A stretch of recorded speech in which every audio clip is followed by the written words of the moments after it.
Hey guys, welcome back to Buzzer to Buzzer.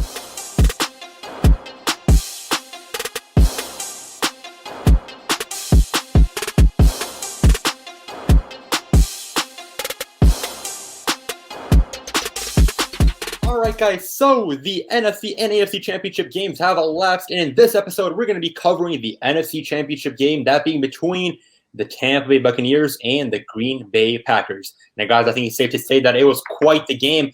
Probably not the game that we envisioned. A close game going on throughout the rest of the game and a lot of questionable calls, a lot of drama, but at the end of the day, Tom Brady, the man he is, advances to his 10th Super Bowl as a quarterback. I repeat, his 10th Super Bowl as a quarterback, goes from the AFC to the NFC, now with the Tampa Bay Buccaneers heading onto the Super Bowl, winning the game 31-26 behind a 280-yard passing performance. Clutch, Tom Brady.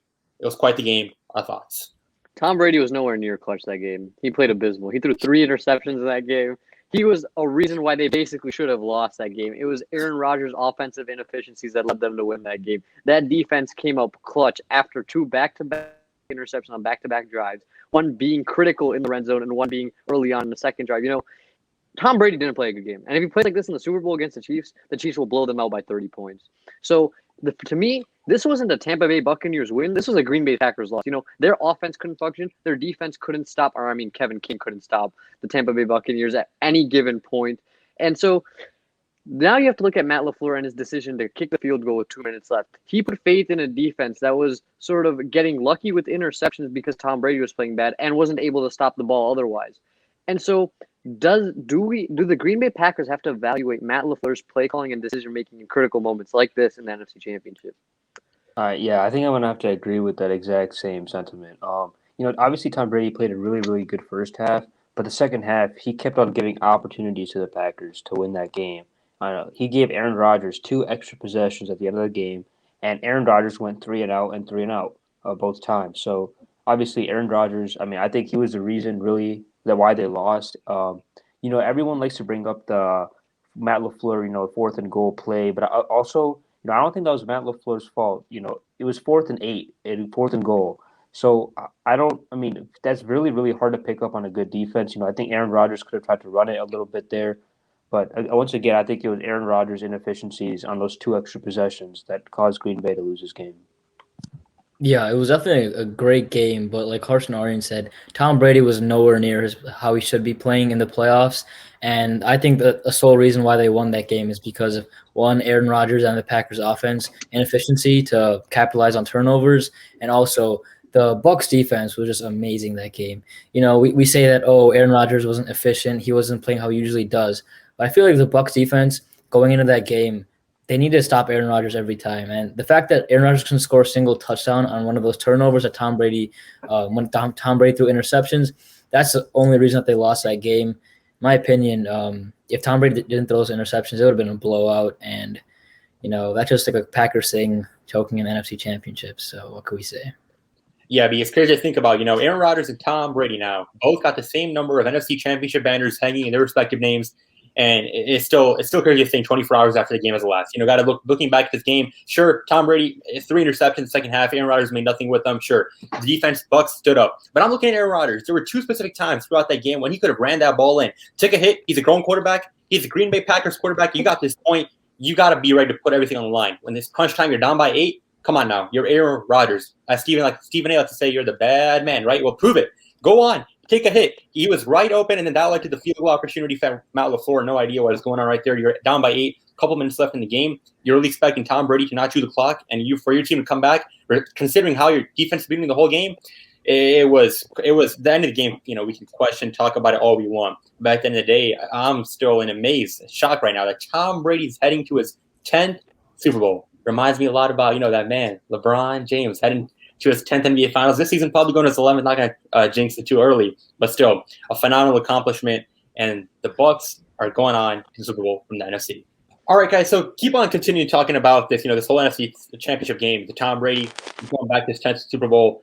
Now, a lot of criticism was drawn at the beginning of the season. We talked about it on Buzzer2Buzzer. We were getting started back then as well, talking about how it was the success which the New England Patriots had for who knows how many years was because of the coach, Bill Belichick, or Tom Brady. now it looks like that Tom Brady pulling the move he did, going from the AFC to the NFC, is proving a lot of people wrong. Our thoughts on this whole dilemma? There's no doubt that Tom Brady has a great team around him, and I'm not just saying that because like they're going to the Super Bowl. Like you have to give him some credit, but I think like the special thing about Tom Brady is that he lifts every player to like the potential, to their full potential, and he doesn't like take any like slackers on his team. He's a great leader, and he has crazy experience. I think that's all that matters when you're this deep in the playoffs, going to the Super Bowl. I mean, when it's his 10th appearance in the Super Bowl, he knows he's trying to tell his players what mindset, mentality they need to have to win the Super Bowl and win this NFC Championship. So I think his experience comes into play. Obviously, he doesn't have Bill Belichick anymore, but I think that Bruce Arians is a great coach, and I think that Tom Brady is doing great with what he has on the team. Yeah. As for regarding the Bill Belichick, Tom Brady kind of who gets more credit, I mean, I think you have to say Tom Brady gets more credit after what he's done this year.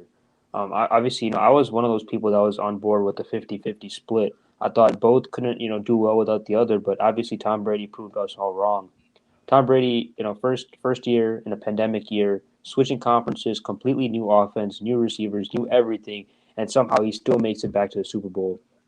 And so I think right now, I mean, you definitely have to give Tom Brady more credit. I don't think you can use 1 year to define who really benefited more from one person.